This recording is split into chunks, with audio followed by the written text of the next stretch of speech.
था कि क्रिश्चियंस पे थोड़ा काबू करते, चलो इनको थोड़ा खींचते हैं। सदूकियों और फरीसियों ने भी खींचने की कोशिश की थी 12 चेलों को। आज 400 करोड़ हो गए। अब देख लो 400 करोड़ को खींचना है तो देख लो क्या कहां जाओगे फिर। 12 को खींचा तो 400 करोड़ हो गए। जीसस क्राइस्ट सच्चाई है, वो धर्म नहीं है, वो धर्म बदलने नहीं आया, वो सच्चाई है। इसलिए सच्चाई को कोई छुपा नहीं सकती नहीं है। हर साल 1 लाख क्रिश्चियंस मारे जाते हैं अपने फेथ के कारण। कोई आकर बता दे कि मेरे धर्म में 1 लाख लोग मरते हैं हर साल विश्वास के कारण, कोई नहीं बता सकता। जिंदा जला दिया जाता है बच्चों को, माओं को, भाइयों को, बाप को, पास्टर्स को, इवेंजलिस्ट लोगों को हर साल।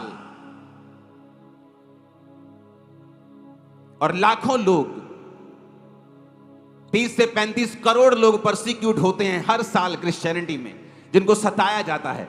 हर साल 1 लाख के करीब लोग ऐसे हैं जो मौत के मुंह तक या तो जाते हैं या चले जाते हैं या उस तक पहुंच जाते हैं सिर्फ मसीह के नाम के कारण।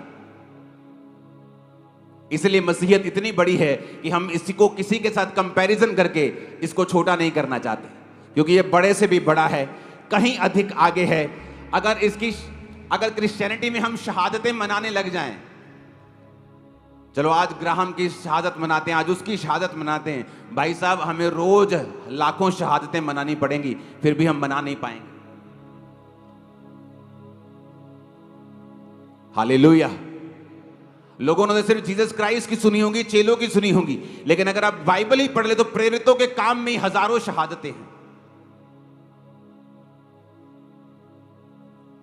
लेकिन एज ए चर्च आपको ये ड्यूटी मिली है कि जो लोग परसिक्यूट हो रहे हैं, जो लोग सताव के नीचे हैं, हमेशा उन लोगों के लिए प्रार्थनाएं आप करें, ताकि उन प्रार्थनाओं का असर उनकी जिंदगियों पर हो। परमेश्वर उनके रास्तों को निकाले, उनको साफ करे। आने वाले समय में जब शैतान देख रहा है कि रूहों की इतनी बड़ी कटनी को काटा जा रहा है, वो पास्टर्स पे अटैक कर रहा है, कलीसियाओं पर अटैक कर रहा है। देखो अगर आप जाएंगे फॉरेन ऐसे देश है जहां पर बाइबल रखना गुनाह है। अगर आप बाइबल पढ़ते हुए, प्रचार करते हुए पाए गए तो आपको मृत्यु दंड दे दिया जाता है। और किसी बारे में भी आप प्रीच कर सकते हैं, लेकिन जीसस क्राइस्ट के बारे में ही प्रीच करने पर लोग इतना नफरत क्यों करने लगते हैं? आप चर्च में आने से पहले 10 जगह गए होंगे, गए कि नहीं गए? कोई आपसे नहीं पूछता कि आप वहां क्यों गए, तुम वहां क्यों गए, तुम उधर क्यों गए। लेकिन जैसे आप चर्च आने लगते हैं, शैतान को मिर्ची लगने लगती है। क्यों? क्योंकि शैतान को मालूम है उसका अड्डा अगर कहीं फूटेगा, उसका अंडा कहीं फूटेगा, उसकी मौत अगर कहीं पे होगी तो वो जीवित परमेश्वर का चर्च होगा, वो जीवित परमेश्वर का घर होगा। उसे मालूम है आप लाख कहीं चले जाएं, लोग आपको कुछ नहीं कहेंगे। लेकिन ऐसा क्या है चर्च में? जबकि चर्च में नशे छुड़ाए जाते हैं, जबकि चर्च में नफरत से आपको हटाया जाता है। चर्च में अगर कोई पापी भी आ जाए, शराब पी के भी आ जाए, तंबाकू लेके भी आ जाए, तो उससे प्यार किया जाता है, नफरत नहीं की जाती, उसको मारा पीटा नहीं जाता। लेकिन फिर भी लोग क्रिश्चियनिटी के खिलाफ क्यों हैं? फिर भी लोग परमेश्वर के खिलाफ क्यों हैं? क्योंकि शैतान नहीं चाहता कि लोग सच्चाई को जाने। क्योंकि वचन कहता है कि जब तुम सच्चाई को जान जाओगे तो सच्चाई तुम्हें आजाद करेगी। मेरी प्रार्थना यह है आज इस पुलपिट से हमें है, आमीन। हम परमेश्वर के हाथों, हमारा एक एक कदम, हमारा एक एक बोल, हमारा चलना, हमारा फिरना, हमारा देखना परमेश्वर की महिमा के लिए और उसके हाथों में है। आज जब मैं अपने कुर्ते को डाल रहा था तो मैं पतला हो रहा हूं, तो कुर्ते सारे खुले थे, तो मैंने कहा प्रभु क्या करना है, सब खुले खुले लग रहे हैं। प्रभु ने कहा अपने भाइयों की सपोर्ट में आज कोट पैंट डाल के जाना है और लोगों को बताना है कि कपड़ों में कुछ नहीं रखा। किसी को कपड़ों पे जज मत करें, उसके फ्रूट्स पे जज करें कि वो क्या करता है, क्या बोलता है, अपने जीवन को कैसे जीता है। हो सकता है एक कोट पैंट डालने वाला व्यक्ति उससे भी अधिक धर्मी हो जो सिंपल कपड़े डाल रहा है। आप उसके हार्ट को नहीं देख सकते। हालेलुया। आप नहीं देख सकते, आप वरदानों से नहीं देख सकते, चर्च के साइज से नहीं देख सकते। इसलिए सुलेमान ने जब कहा था सब कुछ व्यर्थ ही व्यर्थ है, अगर किसी गरीब ने कहा होता तो कोई फॉलो नहीं करता, लेकिन उस समय के सबसे अमीर और सबसे बुद्धिमान ने कहा सब कुछ व्यर्थ है। जब आज मैं आपको बोलता हूं कि आप चर्च के साइज देख के पता नहीं कर सकते, तो मैं उसलिए नहीं बोल रहा हूं कि चर्च का साइज छोटा है। अगर आप पीछे निगाह मारेंगे तो आपको लास्ट तक, किलोमीटर तक आपको चर्च दिखाई देगी। आज मैं क्यों कह रहा हूं? क्योंकि ये सच्चाई ही है कि आप फलों से लोगों को पहचान सकते हैं। आने वाले समय में कुछ दिन परमेश्वर की महिमा के लिए उन लोगों के लिए दे दीजिए जो परसिक्यूशन के नीचे हैं, जो सताव का सामना करते हैं, परमेश्वर के नाम के कारण वो बोलते हैं और इसीलिए लोग उनसे नफरत करते हैं। आप उस क्रिश्चियनिटी में आ चुके हैं जिसको आधी दुनिया आज मानती है, जिसको 400 करोड़ लोग आज मानते हैं। जो गूगल पे लिखा है 3 करोड़ कुछ, वो गलत है, वो सही डाटा नहीं है।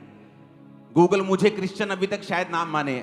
आप राजविंदर हैं, आपको नहीं मानती। आप गौरव हैं, आपको नहीं मानती। जब तक आपका नाम जेम्स पीटर नहीं हो जाता, वो आपको क्रिश्चियन नहीं मानते। लेकिन अगर आप यूएसए में देखेंगे तो यूएसए में 2030 तक इतने क्रिश्चियंस होंगे जितने चाइना में, इतने क्रिश्चियंस होंगे जितने यूएसए में नहीं है। 2030 तक चाइना में, अमेरिका से भी ज्यादा क्रिश्चियंस होंगे।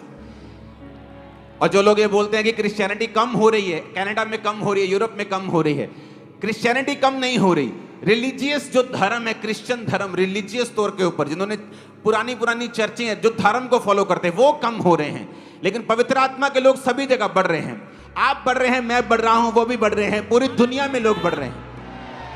क्रिश्चियनिटी के जैसा फास्ट फैलने वाला रिलीजन पूरी दुनिया में कोई नहीं, क्योंकि वो उन लोगों को क्रिश्चियन मानते हैं जिनके नाम बदल चुके हैं।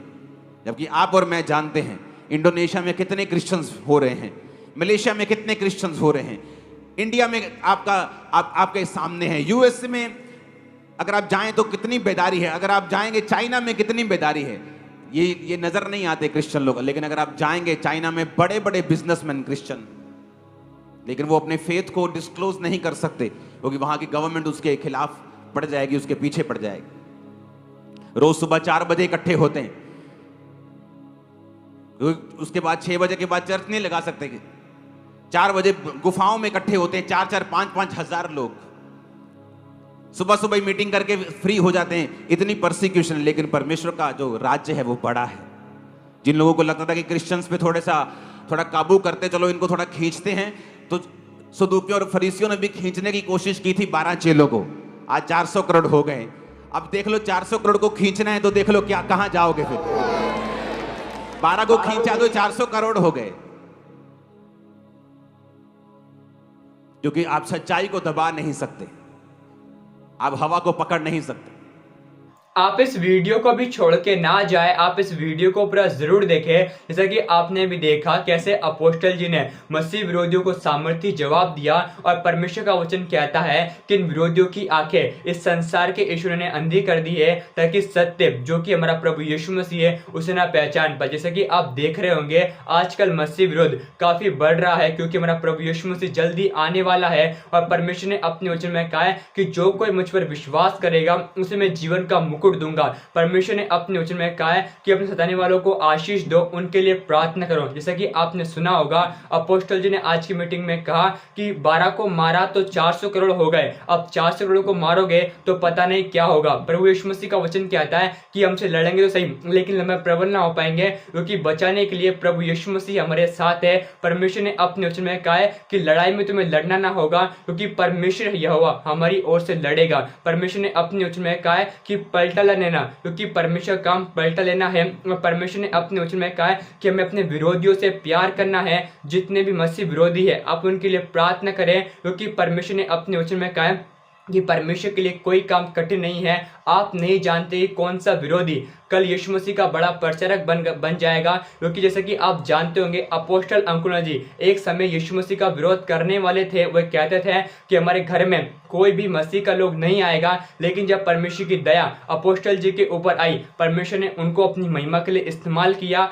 और आज भारत में नंबर 1 मिनिस्ट्री उनकी है। आइए हम प्रार्थना करते हैं उन लोगों के लिए जो कि आज सताओं में पड़े हुए हैं, क्योंकि परमेश्वर ने अपने वचन में कहा है कि मेरे नाम के कारण सब लोग तुमसे बैर करेंगे। अपनी आंखें बंद करें, आइए उनके लिए प्रार्थना करें जो कि आज सताव को सह रहे हैं। पिता परमेश्वर प्रभु यीशु मसीह के नाम से मैं आपके पवित्र चरणों के पास आता हूं पिता। हम प्रार्थना करते हैं उन लोगों के लिए पिता जो तेरे नाम से सताव को सह रहे हैं पिता। यीशु मसीह आपने अपने वचन में कहा पिता परमेश्वर आप हमें बल और शक्ति देने वाले पिता परमेश्वर, आप उन्हें बल और शक्ति दे पिता।